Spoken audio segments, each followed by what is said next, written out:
Bum bum ba-dum bum ba-dum bum. Bum bum ba-dum bum bum bum. Well, if you can't tell by the shield, this evening I'm doing my review for Captain America: Brave New World. First off, as you can see, get out to Walmart, you can get you some new merch. They got some cool hoodies and a cool hat that says Captain America. Has Sam Wilson on the underbill.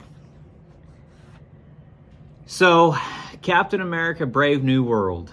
We've all heard about all the reshoots and the development hell and everything that went on through this movie.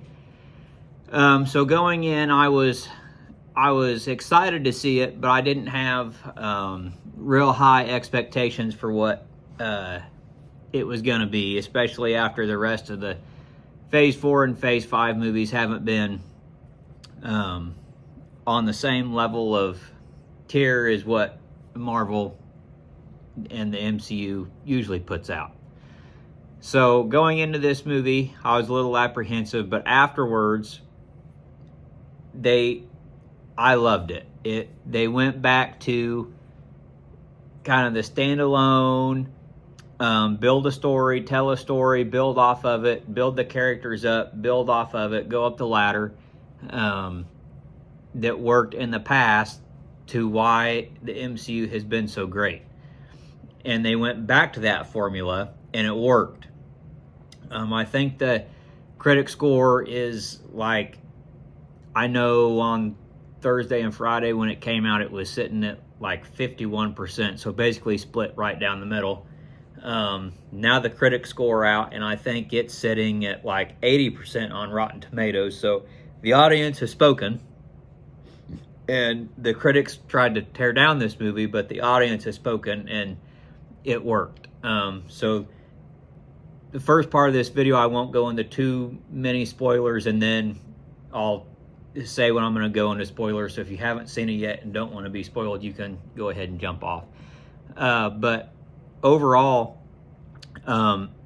Sam Wilson, I think the standout performance was definitely Harrison Ford. He did a great job as Thunderbolt Ross to come in and replace, I can't think of the actor's name that he replaced off the top of my head, but he did a great job at stepping into that role and playing it. In the trailers, he turns into the Red Hulk. It's not a spoiler. That was great. Anthony Mackie does a great job as Sam Wilson. I like Sam's character, but it's weird seeing him as Captain America without the serum.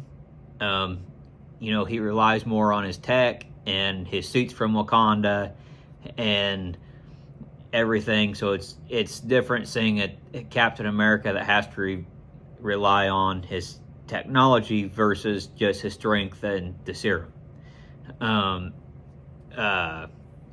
The gentleman that plays Isaiah Bradley, they brought him back for the movie, and he has a pretty significant role. Great job. Danny Ramirez, I believe is his name, that plays the new Falcon. He was definitely the heart of the movie. He had a lot of the humor, which the humor was more like the old MCU movies, and it worked. It delivered, and it worked. It wasn't pushed. It wasn't forced. Another thing I really liked was there was zero wokeness in this movie, and it's almost reminiscent of Winter Soldier. It's more of a spy thriller, and it's kind of back to that level and that theme, and it definitely feels like a Winter Soldier-esque movie. It is a sequel to Captain America and the Falcon and the Winter Soldier, of course. Excuse me. But it's more of a sequel to 2008's The Incredible Hulk. They kind of play off a lot of that movie, how it ended, and a lot of people come back for it. There's a lot of things that they bring back into this movie that they have done in Phase 4 and Phase 5 and have abandoned and never spoke of again. They definitely set up a lot for the future of the MCU and the direction they're going. The story was good. The villains were kind of throwaway villains. They brought in Giancarlo Esposito, which he's a great villain in whatever he's in.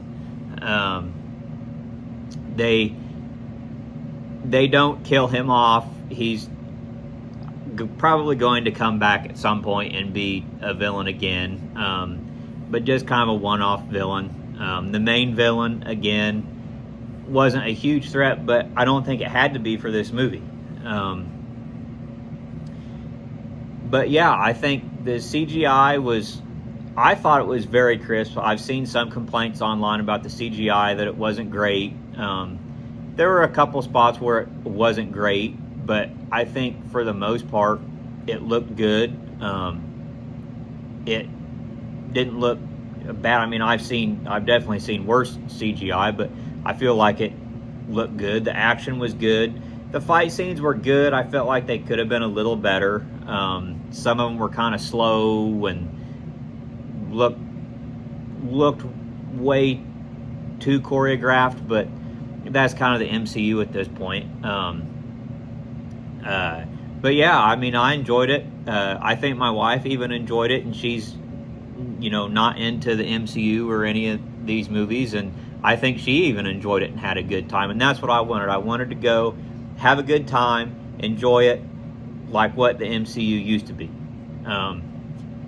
So as an overall rating, it's not a great movie. It's not a perfect movie, but it's a fun movie, and it was a good movie, and it was decent. I'd give it I think right now where it sits, I'd give it a 7 out of 10.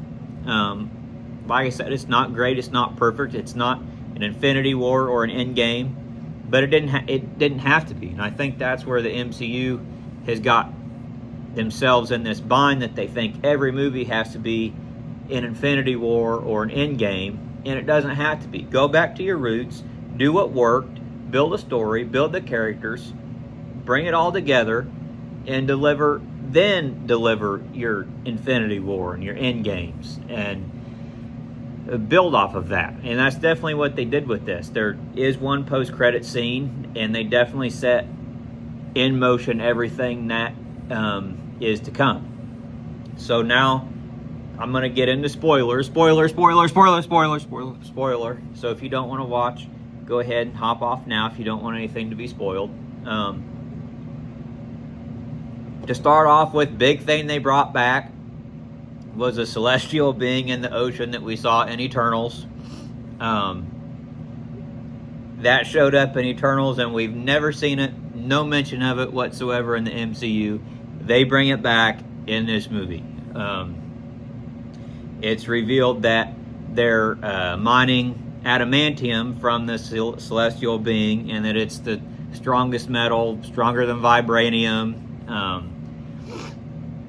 And that's kind of what this whole movie centers around, is Thunderbolt Ross is president, and he's trying to get a treaty to bring all these world powers together to mine adamantium and control it. As we know, adamantium is where Wolverine gets his claws, which leaves you to speculate, is Henry Cavill the MCU Wolverine that we saw in Deadpool and Wolverine? Are they going to use him as the main Wolverine going forward? And there's a lot of cameos that come back up. Bucky has a scene. It's just one scene, but it's great. It works. It sets his character up for what's going to go on in Thunderbolts. One cameo I didn't expect was, as I said earlier, it is a sequel to The Incredible Hulk, and they do bring Liv Tyler back as Betty. At the end of the movie, you hear her on a phone call earlier in the movie, and then at the end they do bring her back, and she has a scene. The villain, of course, is Stearns, Samuel Stearns from The Incredible Hulk. He's the one pulling all the strings. That's everything in motion. The fight scenes are good. The fight scene between Red Hulk and Sam, Captain America, are good.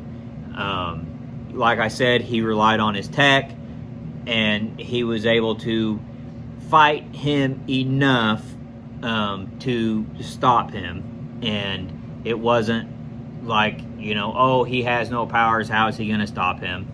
At one point, Sam's saying, he thinks he needs to take the serum, but Bucky tells him, you're Captain America because you don't need the serum and you don't have the serum.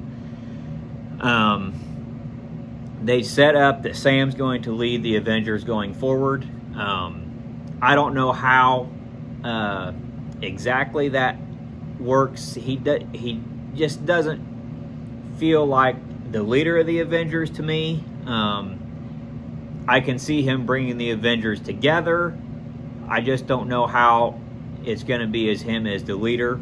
I think my feeling is I think I could see him and Quill being co-leaders of the new Avengers, since Quill is on Earth now, and then building a team to fight whatever the next big threat is.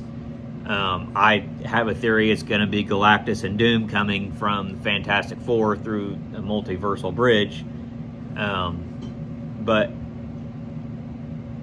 one post-credit scene, and it is Stearns saying that he's seen what's coming and about the multiverse and how he's going to lead the Avengers against what is coming through the multiverse.